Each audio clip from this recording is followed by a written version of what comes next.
4-5 இடத்துல ஹெல்ப் பண்றீங்க, இந்த மாதிரி ஒரு ஃபண்ட் வருது அப்படின்னா some political party or some political member is behind you. அதான் நல்லது செஞ்சதுக்கெல்லாம் வந்து பார்த்தீங்கன்னா பொலிட்டிக்கல் பார்ட்டி பிளாக் மணி அப்படின்னு சொன்னீங்கன்னா அப்புறம் யாருமே நல்லது செய்ய மாட்டாங்களே. எவ்வளவோ பேர் நல்லது செஞ்சுருக்காங்க அந்த காலத்துலேருந்து இந்த காலம் வரைக்கும். அப்போ அவங்களுக்கெல்லாம் பின்னாடி பொலிட்டிக்கல் இருந்ததா? கரெக்ட். ஆனால் அந்த ஸ்பேன் சொல்கிறீங்களா நீங்கள்? அந்த ஸ்பேன் இருக்குல்ல, குறுகிய காலம்னு ஒன்று இருக்குல்ல, அந்த ஒரு குட்டி இதில் டக்குன்னு பார்த்தா பிட் ஷாப் ஆரம்பிக்கிறாரு, பிட் ஷாப்பில் 2 பிரான்ச் வருது, திடீர்னு வந்து ஃப்ரெண்டுக்கு வந்து அந்த வீடு கட்டும் போது அதுக்கு ஒரு அமௌண்ட் வந்து பேக்கப் பண்ணுறேன்றாரு, ஒரு படத்துக்கு ப்ரொடியூஸ் பண்ணுறேன்றாரு. இவ்வளோ விஷயம் எப்படி டிடிஎஃப் வாசன் பண்ணுறாங்க? இவ்வளவு நீங்கள் வந்து பார்த்தீங்கன்னா அப்படி இருக்குமோ இப்படி இருக்குமோ வாங்க என் பேங்க் ஸ்டேட்மெண்ட் எடுத்து செக் பண்ணி பாருங்க, எல்லாமே எதுவும் உண்மை எது போயின்னு தெரிஞ்சிருப்போம். அடடா, நேரடி சவால் கொடுக்குறாங்க.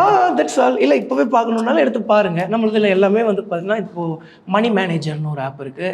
அது ஆப் ப்ரொமோஷன் வச்சுக்காதீங்க. மணி எப்படி நம்ம மேனேஜ் பண்ணணும் அப்படிங்கிறதெல்லாம் ஏன்னா நிறைய வந்து பார்த்தீங்கன்னா ஆனால் எல்லாமே நம்மளோட இப்போது சேனல் ஸ்டார்டிங்கில் வந்து பார்த்தீங்கன்னா நம்மக்கிட்ட ஒரு 100 ரூபா இருக்கும், போகும்போது ஒரு 10 ரூபா தானம் பண்ண மாட்டோமா? அந்த ஒரு தானம் தான் நம்ம சின்ன வயசுலேருந்து நம்ம அப்பா அம்மாங்க பண்ணுறதை பார்த்து வந்தது தானே. அப்போது 10 ரூபா பண்ணோம், 500 ரூபா வரும்போது ஒரு 10-20 ரூபா பண்ணோம்.